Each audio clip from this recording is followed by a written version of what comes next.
Assalamualaikum warahmatullahi wabarakatuh. Selamat pagi, selamat siang, selamat malam. Perkenalkan kami dari kelompok D ingin mempresentasikan teori pembentukan bumi.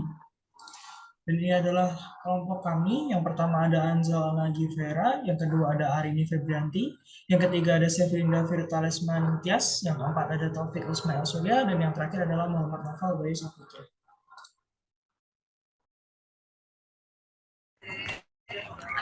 Oke, baik. Izin menjelaskan mengenai perkembangan teori tata surya, yaitu ada 5 teori tata surya.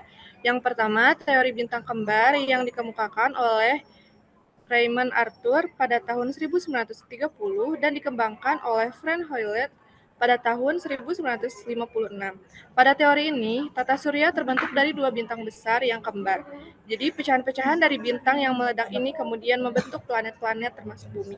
Yang kedua, ada teori nebula yang dikembangkan oleh Immanuel Kant pada tahun 1750 dan Pierre de Laplace pada tahun 1796. Tata surya terbentuk dari sebuah nebula yang terdiri dari gas dan partikel-partikel angkasa lainnya. Bumi terbentuk dari gumpalan gas yang berputar dan mengalami konsentrasi materi, akhirnya membentuk bumi. Lalu selanjutnya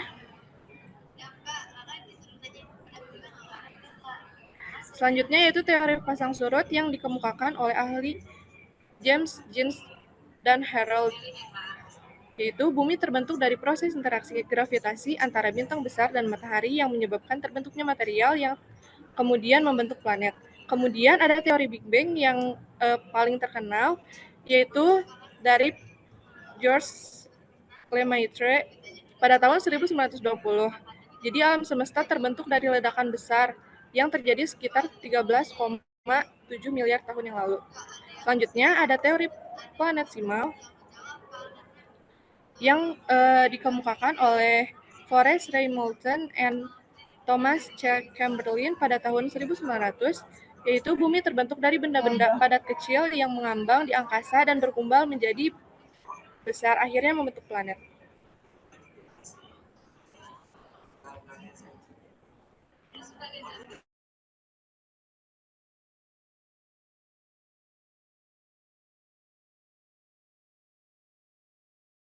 Selanjutnya saya akan menjelaskan tentang teori kontraksi tentang teori bentar. Oke. Bisa di next slide-nya. Nah, saya akan menjelaskan terkait perkembangan teori bentang alam terkait terbentuknya permukaan bumi. Nah, sebelumnya, apakah mempunyai pertanyaan, apakah bentuk bumi pada awal pembentukannya sama dengan seperti saat ini? Nah, sebelum kita bisa menjawab pertanyaan sebelumnya, saya akan membahas beberapa teori terkait teori terkait bentang alam terkait terbentuknya permukaan bumi.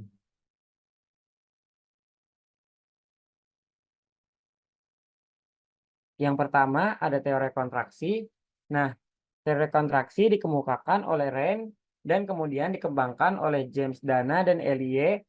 Teori ini menyatakan bahwa kerak bumi mengalami pengerutan karena pendinginan yang terjadi dalam bumi, menyebabkan permukaan bumi menjadi tidak rata dengan terbentuknya gunung, lembah, dan daratan. Nah, proses pendinginan ini menyebabkan kerak bumi mengecil dan memberi tekanan pada bagian bawahnya, yang kemudian terbentuklah struktur geologi seperti gunung dan lembah. Nah, teori kontraksi ini memiliki kebenaran, namun juga mendapat beberapa kritikan karena bumi tidak mengalami penurunan suhu yang sangat cepat atau drastis. Hal ini mengarah ke pendapat bahwa terbentuknya struktur geologi butuh proses lama karena berhubungan dengan reaksi kimia mineral terhadap pergeseran kerak bumi. Nah, teori yang kedua ada teori dua benua. Nah, teori ini dimukakan oleh Edward Swift pada tahun 1884. Beliau menyatakan bahwa bumi pada awalnya terdiri dari dua benua besar, yaitu Lauresia di sekitar kutub utara dan Gondwana di sekitar kutub selatan. Teori ini menjelaskan bahwa kedua benua ini kemudian bergerak dan saling berkontak menyebabkan pembentukan lautan dan perubahan bentuk permukaan bumi. Pergerakan ini juga menyebabkan terbentuknya gunung, lembah, dan daratan yang kita lihat sampai saat ini. Nah, teori ini awalnya dipercaya, namun menjadi teori pengapuran benua, dikembangkan menjadi teori pengapuran benua yang lebih akurat dalam menjelaskan pergerakan benua dan pembentukan permukaan bumi. Selanjutnya, ada teori pengapungan benua. Nah, teori ini dikemukakan oleh Alfred pada tahun 1912. Ia berpendapat bahwa ratusan juta tahun yang lalu bumi terdiri dari satu benua besar yang disebut Pangea dan samudera yang sangat luas yang disebut Pentalasa. Pangea kemudian berpecah menjadi beberapa benua yang kita kenal sekarang. Pergerakan benua ini disebabkan oleh beberapa mekanisme termasuk rotasi bumi yang menghasilkan gaya sentrifugal dan gaya gravitasi yang menggerakkan benua. Nah, teori ini menjelaskan bahwa pergerakan benua menyebabkan terbentuknya gunung, lembah, dan daratan yang kita lihat saat ini. Perubahan bentuk permukaan bumi terjadi karena interaksi antar benua yang bergerak dan gaya-gaya geologi lainnya. Selanjutnya, next slide. Ada teori konveksi. Nah, teori ini menjelaskan terbentuknya permukaan bumi dengan mengemukakan bahwa proses pembentukan bumi melibatkan konveksi material di dalam inti bumi. Nah, teori ini dikemukakan oleh Arthur Holmes pada tahun 1927 dan dikembangkan oleh Harry H. Hess dan Robert Dietz. Konsep ini menyatakan bahwa material di dalam inti bumi bergerak secara konveksi, seperti air dalam panci yang dipanaskan dari bawah ke atas.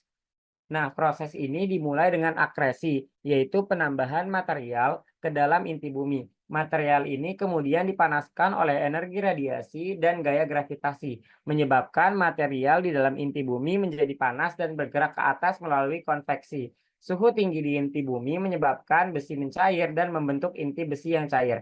Sedangkan bagian atas inti bumi yang lebih dingin membentuk inti yang padat. Nah, konveksi material di dalam inti bumi juga berperan dalam pembentukan lempeng tektonik.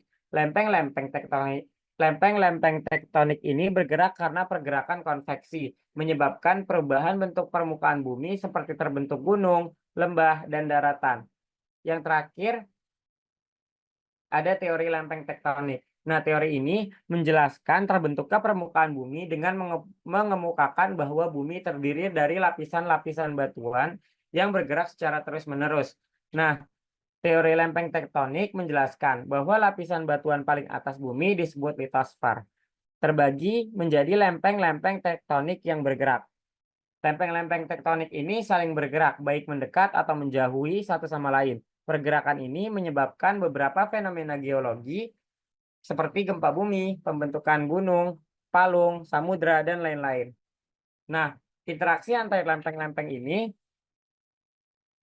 membentuk struktur geologi yang kompleks. Misalnya, pergerakan lempeng yang mendekati dapat menyebabkan pembentukan gunung, sedangkan pergerakan lempeng yang menjauhi dapat membentuk palung atau samudra.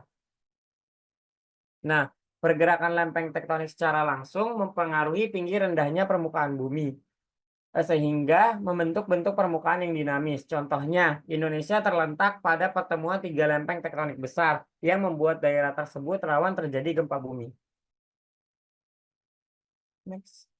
Selanjutnya adalah gaya-gaya utama pembentuk bumi dan permukaannya. Yang pertama ada gaya gravitasi.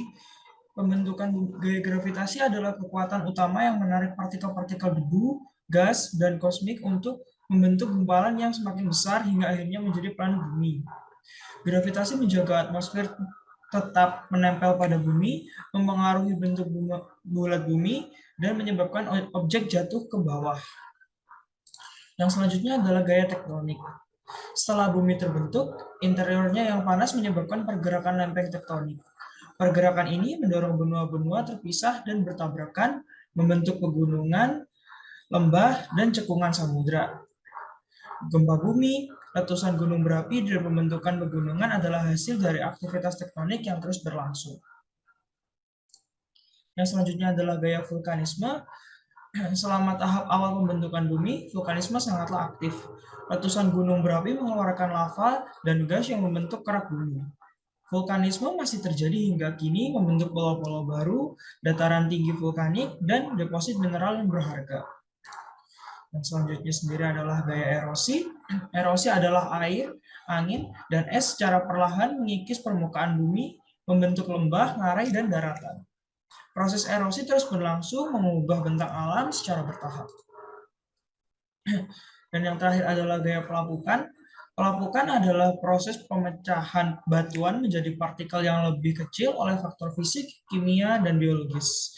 Pelapukan membentuk tanah, mengubah batuan menjadi mineral yang dapat dimanfaatkan oleh tumbuhan. Kaitan dengan pembentukan tata surya adalah proses pembentukan bumi tidak lepas dari pembentukan tata surya secara keseluruhan. Nebula matahari yang berputar dan mendingin membentuk cakram protoplanet. Di dalam cakram partikel sendiri, debu dan gas bertabrakan dan bergabung, membentuk planet-planet termasuk bumi. Gaya gravitasi, tekanan, dan suhu yang ekstrim pada masa awal pembentukan tata surya memainkan peran penting dalam pembentukan struktur internal dan komposisi kimia bumi. Contoh gaya yang berinteraksi adalah pembentukan gunung berapi, pembentukan pantai, dan pembentukan tanah. Lalu, yang terakhir adalah gaya-gaya yang membentuk bumi dan permukaannya saling berinteraksi dan saling mempengaruhi. Proses-proses geologis yang terjadi sejak miliaran tahun lalu hingga sekarang terus membentuk bumi dan mengubah wajah bumi. Memahami gaya-gaya ini penting untuk memahami sejarah bumi, serta memprediksi perubahan yang mungkin terjadi di masa depan.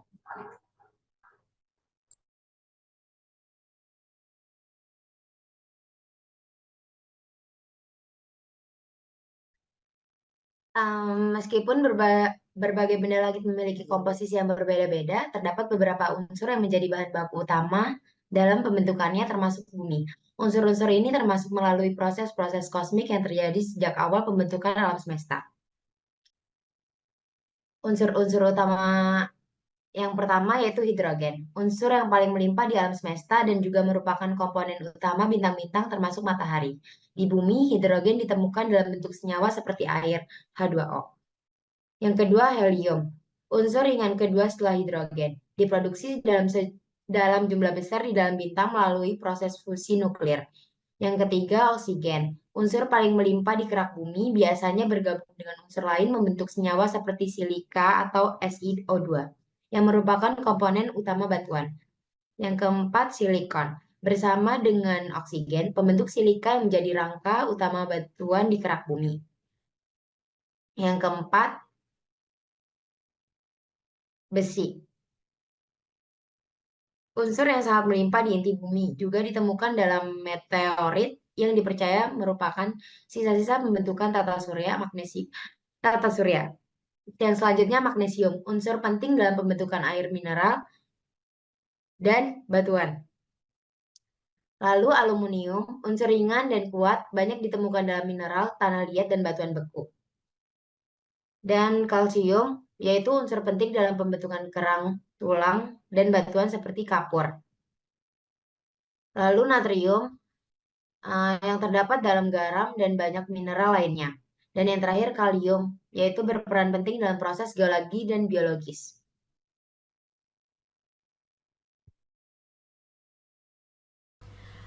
Lalu selanjutnya ada mengapa unsur-unsur ini sama. Yang pertama karena asal-usulnya yang sama. Semua benda langit di tata surya kita terbentuk dari bahan baku yang sama, yaitu nebula primordial. Yang kedua, ada proses fisika yang sama. Proses-proses fisika seperti gravitasi, fusi nuklir, dan radioaktivitas bekerja dengan cara yang sama di seluruh tata surya. Yang ketiga, ada siklus materi. Unsur-unsur kimia terus bersirkulasi dalam alam semesta melalui berbagai proses, seperti pembentukan bintang, supernova, dan siklus batuan. Lalu, yang dapat disimpulkan adalah komposisi unsur-unsur pembentuk bumi, tata surya, dan kerak bumi menunjukkan adanya kesamaan yang mendasar. Hal ini mencerminkan asal-usul yang sama dalam proses-proses fisika yang berlaku di seluruh alam semesta. Dengan mempelajari komposisi kimia benda-benda langit, kita dapat mengungkap sejarah pembentukan dan evolusi tata surya kita.